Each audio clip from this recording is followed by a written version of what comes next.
हरे कृष्णा। ये लिंक टूट जाने की वजह से संसार में समस्याएं हैं। इस संसार से निकलना ही बेहतर है, समस्याएं चलती रहेंगी नहीं तो ये। एनीवे, मनुष्य नाम शास्त्रेषु काश्चित् जतति सिद्धये यततामपि सिद्धा नाम कश्चन मामेति तत्वतः। भगवान बोलते हैं इस श्लोक में। इसमें प्रभुपाद जी ने बतलाया कि मनुष्य कई प्रकार के हैं, लेकिन इन सभी प्रकारों में से कोई एक विरला मनुष्य ये जानने में रुचि रखता है कि आत्मा क्या है, शरीर क्या है, परम सत्य क्या है। अदरवाइज मनुष्य आहार, निद्रा, भय, मैथुन में फंसा हुआ जीव है और पशुवृत्ति जिसे हम बोलते हैं उसी में लगा रहता है। और कोई मुश्किल से एक व्यक्ति इस दिव्य ज्ञान में रुचि लेता है। मैंने आपको पहले भी बोला कि मनुष्य जीवन जो मिला है बड़ा दुर्लभ है और इससे इतना बड़ा कार्य सिद्ध हो सकता है कि जो देवताओं को भी ये सुलभ नहीं, वो काम ये कर सकते हैं। लेकिन इसमें महत्वपूर्ण फैक्टर क्या है कि ये शरीर अनित्य है, टेम्परेरी है, पता नहीं कब शरीर साथ छोड़ जाएगा आपको। इसका इतना महत्व भी है और उसके साथ एक फैक्टर जुड़ा है कि ये पता नहीं कब साथ छोड़ जाए। और इसलिए जितनी जल्दी हो सके इस मनुष्य शरीर का इस्तेमाल बड़ी सावधानी और सतर्कता पूर्वक से भगवान की भक्ति करते हुए इस संसार के भोग, ऐश्वर्य, विषय वस्तुओं के आकर्षण से अपने आप को निकाल के जीवन की उस चरम सिद्धि, उस परम सिद्धि को प्राप्त कर लेने के लिए प्रयास करना चाहिए। भगवद गीता में भगवान श्री कृष्ण बोलते हैं कि ये चरम सिद्धि जो है ये तत्विधि प्रणिपातेन प्रिय प्रश्नेन सेवया, किसी प्रमाणिक गुरु की शरण में जाकर विनम्रता पूर्वक झुकते हुए और उसके सामने उस परम सत्य के बारे में जिज्ञासा करते, उसकी सेवा करते हुए उससे इसके बारे में मालूमात हासिल करनी। क्योंकि उपतिष्ठन्ति ते ज्ञानम ज्ञानिना तत्व दर्शना, क्योंकि उस प्रमाणिक गुरु ने तत्व के दर्शन किए होते हैं। किस तत्व के दर्शन?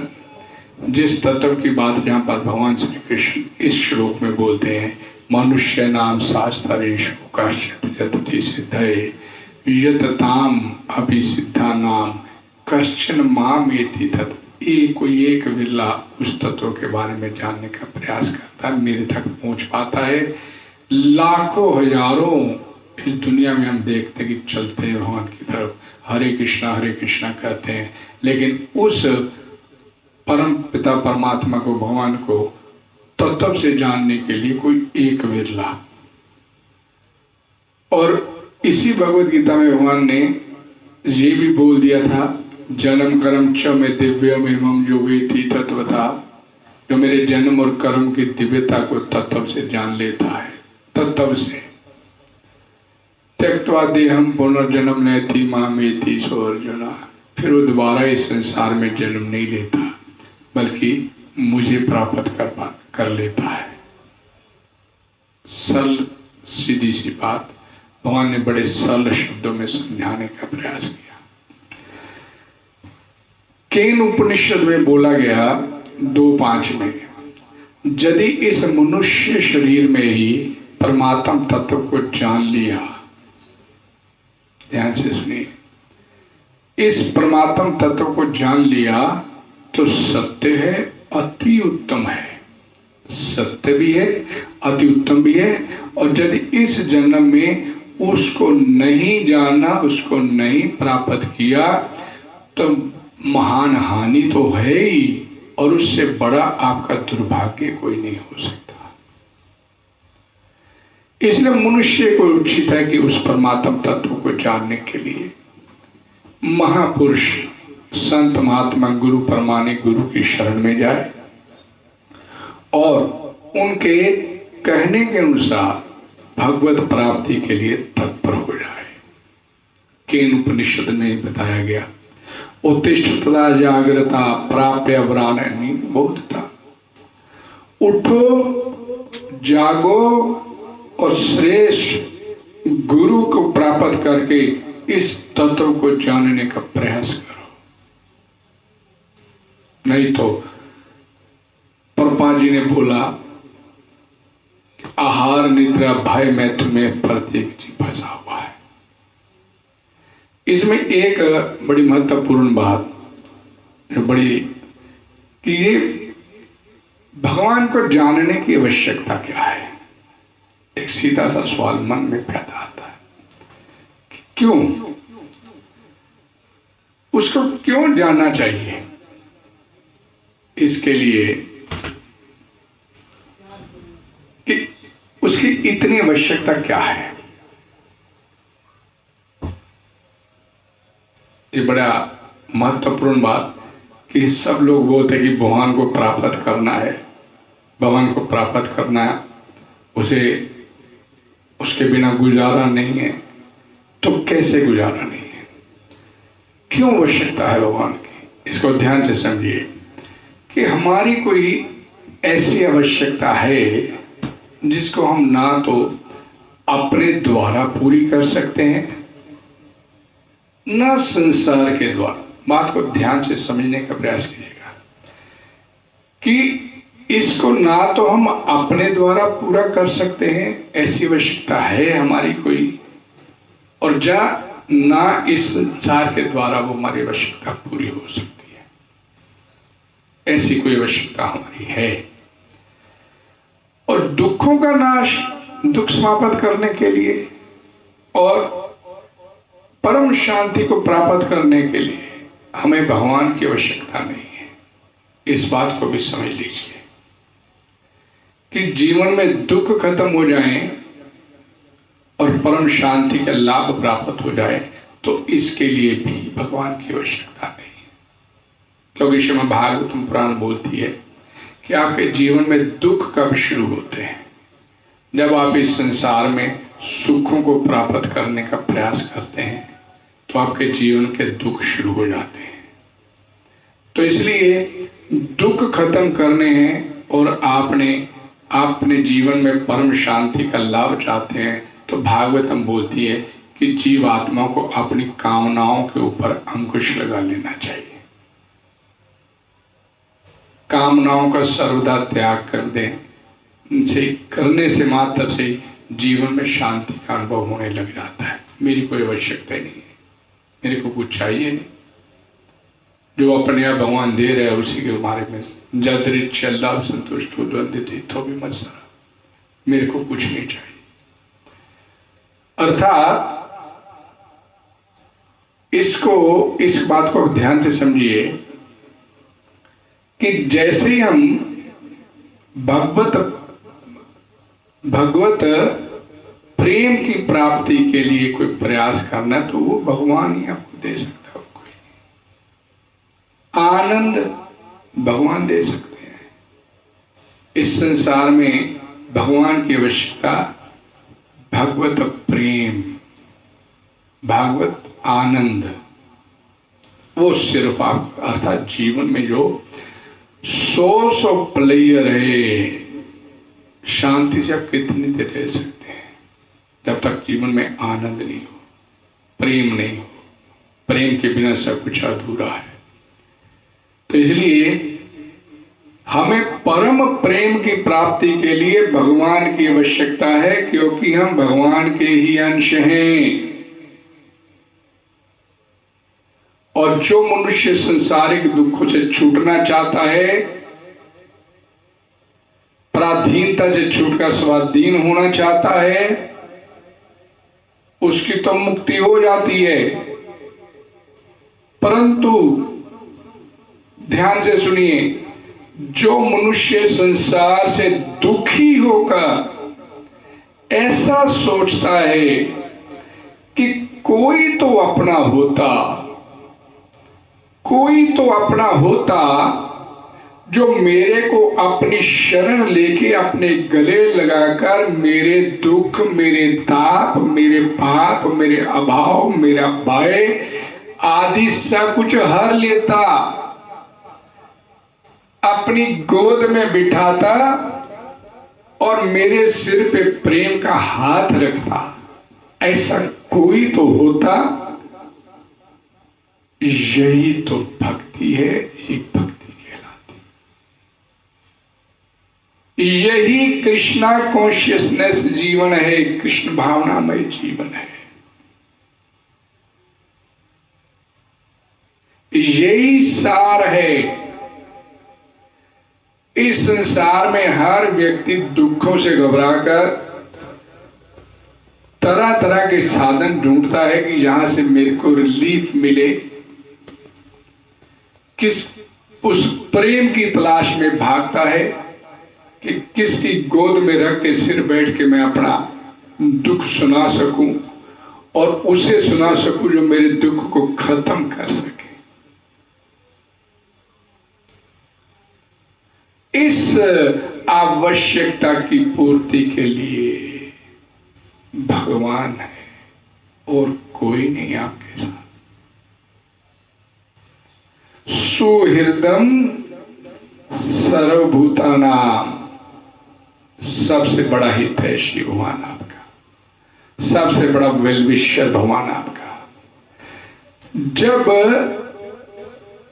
मनुष्य को इस बात का पता चल जाए कि इतने बड़े संसार में अनंत ब्रह्मांडों में कोई भी वस्तु अपनी नहीं है, लेकिन जिसके एक अंश में अनंत ब्रह्मांड है वही अपना है, जिसके एक अंश में अनंत ब्रह्मांड है वो ही सृष्टिकर्ता अपना है, तब उसके भीतर भगवान की आवश्यकता का अनुभव होता है कि यही तो है जो मेरे इस दुखों को खत्म कर सकता है, जो मेरे को प्रेम से अपने सीने में लगा सकता है और जिसके सीने में लगकर मेरे को राहत मिलेगी। हम इससे पहले पढ़ चुके कल। भगवान बोलते हैं योगम युंजन मदाश्रया, मेरे आश्रय में आ जा। मैया असक्त मना पार्था योगम युंजन मद, मेरे आश्रय में आ जा, मेरे पास आ जा, मेरी शरण में आ जा। तो इस वास्तविक आवश्यकता की पूर्ति आपको ना अपने द्वारा ना संसार के द्वारा आपको हो सकती है। ये पूर्ति ये आपकी ये भगवान ही कर सकते हैं। भगवान के अलावा और कहीं आपकी कमी पूरी नहीं हो सकती। कारण अपनी वस्तु वही हो सकती है जो सदा हमारे साथ रहे, जो सदा हमारे साथ रहे और हम सदा उसके साथ रहे, जो हमारे से कभी अलग ना हो और हम उससे कभी अलग ना हो। लेकिन हम इस संसार का आश्रय लेके बैठे हैं। भगवान आपकी मर्जी के अनुसार चल सकते हैं। पहली बात, संसार आपकी मर्जी के अनुसार नहीं चलेगा, जिसका आश्रय हम लोग लेके बैठे। भगवान आपकी मर्जी के अनुसार चल सकते हैं, संसार आपकी मर्जी के अनुसार कदापि नहीं चलेगा। आप अपने पास जो वस्तु जितनी देर चाहे उतनी देर रख सकते हैं, ऐसा भी नहीं इस संसार में। आपके पास जो भी वस्तु आपके पास है, या कोई भी शरीर आपके पास, माता है, पिता है, भाई है, बहन है, बंधु है और जितने भोग्य पदार्थ हैं, आप जितनी देर चाहो उनको अपने पास नहीं रख सकते। ये एक एक करके आपसे दूर होते चले जा रहे हैं। सभी का एक एक तय तय समय है, उतने समय तक आपके पास रहेंगे, उस समय के बाद आपसे वापस छीन लिए जाएंगे। और भगवान आपसे कभी अलग ही नहीं होते, आपसे जुदा ही नहीं हो रहे।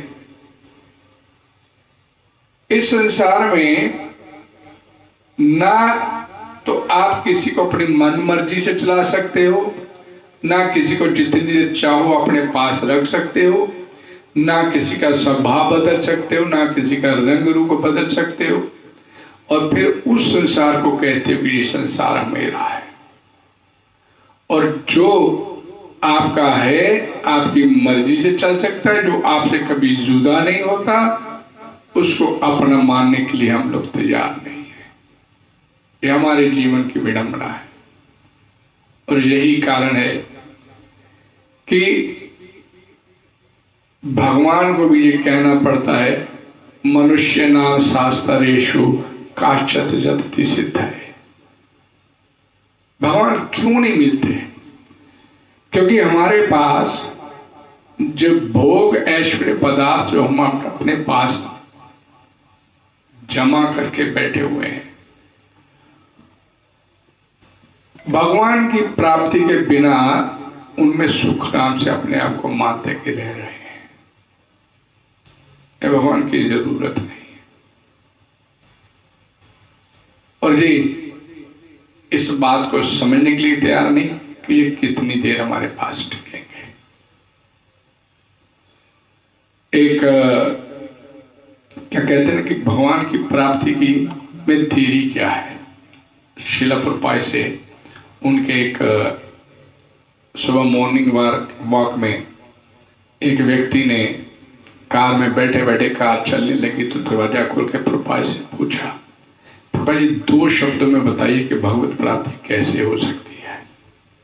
तुरंत तो श्रील प्रभुपाद ने 2 शब्द बोले, उत्कट इच्छा जीवात्मा के अंदर, कि जिस दिन जीवात्मा के अंदर उत्कट इच्छा हो जाएगी उस भगवत प्राप्ति के लिए, तो भगवान उस रोज के सामने है।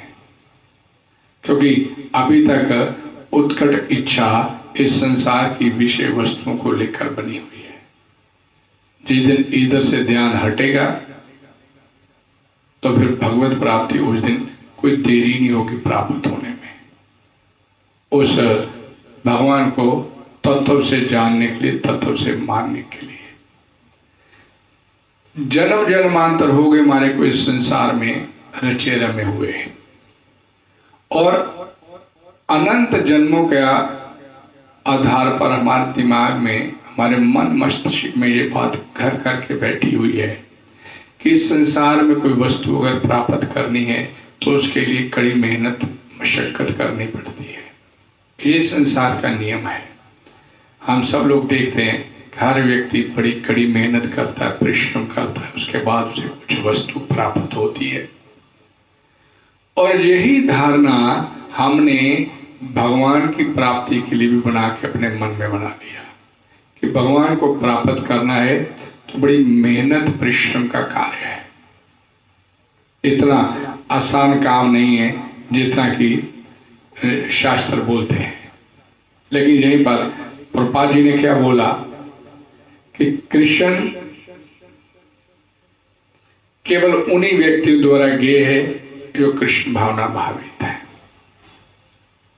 और कृष्ण भावना भावित की परिभाषा भगवान श्री कृष्ण ने पहले बता दी कि जिनके मन मेरे में लग गए और जिनकी बुद्धि मेरे में लग गई, जिनका मन मया सक्त मना पार था और मद आश्रय जिन्होंने ले लिया भगवान का, वो कृष्ण भावना भावित जीवन व्यतीत करते हैं और वही सिर्फ भगवान श्री कृष्ण को जान सकते हैं। अन्य योगी निर्विशेष ब्रह्म अनुभूति प्राप्त कर सकते हैं। इसमें एक बड़ी सुंदर बात, यद्यपि महानतम निर्विशेषवादी मायावादी शंकराचार्य ने अपने गीता भाष्य में स्वीकार किया कि कृष्ण भगवान है, किंतु उनके अनुयायी इसे स्वीकार नहीं करते, क्योंकि भले ही किसी को निर्विशेष ब्रह्म की दिव्य अनुभूति क्यों ना हो, कृष्ण को जान पाना अत्यंत कठिन है। शंकराचार्य सारी जिंदगी भगवान के निराकार का प्रचार करते रहे, लेकिन अंत समय उन्हें भगवान कृष्ण के साक्षात दर्शन और उनकी अनुभूति हुई, तो उन्होंने अपने शिष्यों को भी भगवान के साकार रूप भगवान श्री कृष्ण के ऊपर अपने मन को टिकाने की बात बोली। एक बड़ा प्रसिद्ध भजन भी शंकराचार्य द्वारा अंत समयों के द्वारा बोला गया था, भज गोविंदम भज गोविंदम भज गोविंदम मूढ़मते। लेकिन उनके शिष्यों ने आगे इस तथ्य को स्वीकार नहीं किया। कुछ ने तो मान लिया, 100 में से 15-20% शिष्यों ने मान लिया इस तथ्य को, लेकिन 80% ने नहीं माना और भगवान की सारी जिंदगी तो निराकार पढ़ते रहे। और आज शंकराचार्य जी हमारे को बोलते हैं, गुरु बोलते हैं कि भगवान साकार है। इसलिए उन बोला गया, जहां प्रभुपाद जी बड़ी स्ट्रिक टिप्पणी लिखा है इसके ऊपर कि निर्विशेष ब्रह्म की दिव्य अनुभूति, क्योंकि भले किसी को क्यों ना हो, लेकिन कृष्ण को जान पाना अत्यंत कठिन है। कृष्ण भगवान समस्त कारणों के कारण आदि पुरुष गोविंद ईश्वर परमा कृष्णा सच्चिदानंद विग्रह अनादिर आदिर गोविंद सर्व कारण का। भगवान को जानना, भगवान श्री कृष्ण परम कृष्ण भगवान श्री कृष्ण ही परम ईश्वर है, सब कारणों के कारण है। जैसे हम अपनी भाषा में बोलते हैं कि उनकी मर्जी के बिना पत्थर नहीं हिलता, लेकिन उस कृष्ण को जानने के लिए क्या बोल दिया गया जहां पर कि भगवान अतः श्री कृष्ण नाम आदि ना भवेद, अपनी इन संसारिक इंद्रियों से भगवान श्री कृष्ण को हम नहीं जान पाते। इन संसारिक इंद्रियों से हमारी इंद्रियां जो है भोगेश्वरी विषय वस्तुओं में फंसी हुई है, इनको भोग विषयों से हटाकर इनको भगवान की सेवा में लगाने से, सेवने मुको ही जीवा दो, भगवान की सबसे पहली और सबसे बड़ी सेवा जीवा से होती है। भगवान का जीवा से 2 कार्य होते हैं, भगवान के नाम का जप करना, कीर्तन करना, और दूसरा भगवान को भोग लगा के उसका उच्छिष्ट ग्रहण करना। इन 2 जीव के इन 2 कार्य को ही भगवान की सेवा में लगा देने मात्र से, ये इस एक इंद्रिय को जीवा को ही भगवान की सेवा में लगा देने से, श्रील प्रभुपाद जी बोलते हैं कि 80% आपकी इंद्रियां, आपकी सेंसेस अपने आप कंट्रोल में आनी शुरू हो जाती है। और जब यहाँ क्या बोला गया कि जैसे जैसे आपकी इंद्रियां शुद्ध होती चली जाएंगी भगवान के नाम का जप और कीर्तन और उच्छिष्ट ग्रहण करने मात्र से, स्वमेव सफूर्तेदा, फिर भगवान भी अपने आप को अपने भक्त के सामने प्रकट करने से रोक नहीं पाते हैं, अपने आप को भगवान के सामने प्रकट कर देते हैं। और ये एग्जाम्पल्स ऐसी मैंने पिछले लगातार जो भगवद गीता के प्रवचनों में मैंने कई बार आपको बताई कि भगवान स्वयं अपने आप को वे रोक नहीं पाते हैं ऐसे भक्त के आगे जिसने अपने आप को पूरी तरह से भगवान के आगे सरेंडर कर दिया। आज थोड़ा तकनीक की खराबी की वजह से कथा में व्यवधान आया और समय का अभाव रहता है जहाँ पर, तो इस वजह से आज यहाँ पर अपनी वाणी को विराम देंगे। जो इसके लिए आपको कथा नहीं सुन पाए उसके लिए जो कष्ट हुआ उसके लिए मैं भी आपसे क्षमा प्रार्थी हूँ और भगवान से प्रार्थना करूँगा कि मेरे को आप भी प्रार्थना कीजिए, मेरे को थोड़ी बुद्धि दे कि मैं इस काम को और बढ़िया ढंग से इसको कर सकूँ। आप सभी का बहुत बहुत धन्यवाद। हरे कृष्णा।